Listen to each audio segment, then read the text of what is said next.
नमस्कार, NBC 24 देख रहे हैं आप। मैं आपके साथ शिवम राज।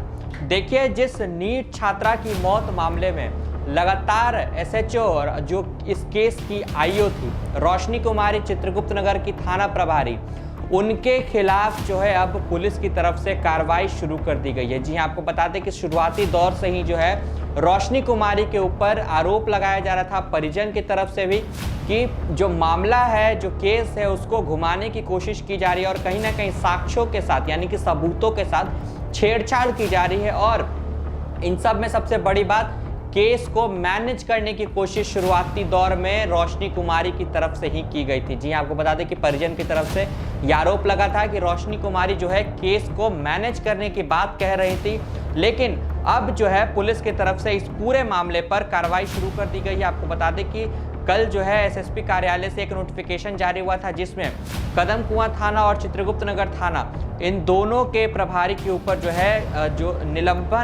निलंबन की कार्रवाई की गई है और रोशनी कुमारी को जो है तत्काल प्रभाव से निलंबित कर दिया है। देखिए, निलंबन की कार्रवाई तो हो चुकी है, लेकिन जिस तरीके से केस को मैनेज करने की बात कह रही थी SHO रोशनी कुमारी, अब जो है उनकी संपत्ति का पूरा ब्यौरा जो है सामने आ चुका है। आपको बता दें कि जब इस केस को मैनेज करने की बात कर रही थी रोशनी कुमारी, तो कहीं ना कहीं अब पुलिस जो है इस मामले पर भी जांच कर सकती है कि आखिर उनकी संपत्ति कितनी है। जितनी संपत्ति उन्होंने डिक्लेयर की है, इसका विवरण हम आपको पहले बताते हैं। SBI मोतिहारी में तकरीबन 25,000 रुपए जमा किए गए हैं। उसके बाद SBI पटना के एक ब्रांच में 2,35,000 रुपए बताए जा रहे हैं और इसके अलावा उनके पास एक रॉयल इनफील्ड बुल बाइक भी है जो कि 2022 में खरीदी गई है।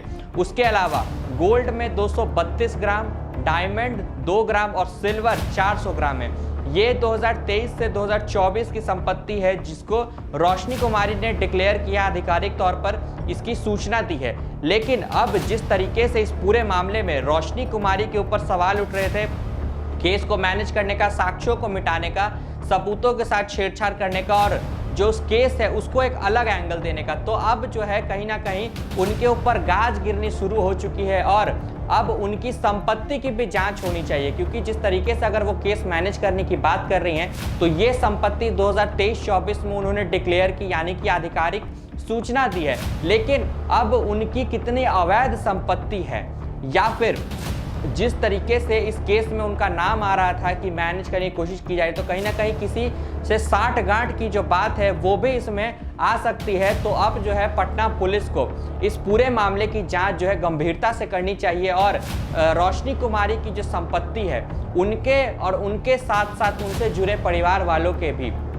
संपत्ति की जांच करनी चाहिए कि आखिर संपत्ति अगर उनके पास है, अगर अवैध में, तो वो कहां से आ रही है। और अगर बताया जा रहा है कि जिस तरीके से वो इस केस को घुमा रही थी, तो कहीं ना कहीं साठगांठ की भी बात जो है वो सामने आ रही है। तो उनकी संपत्ति की अब जो है पूरी तरीके से जांच होनी चाहिए। उसके बाद जो है ये खुलासा हो जाएगा कि आखिर रोशनी कुमारी किसके साथ मिलकर जो है इस तरीके से केस को भटका रही थी और क्या उन पर जो आरोप लग रहे थे, क्या वो आरोप सही थे।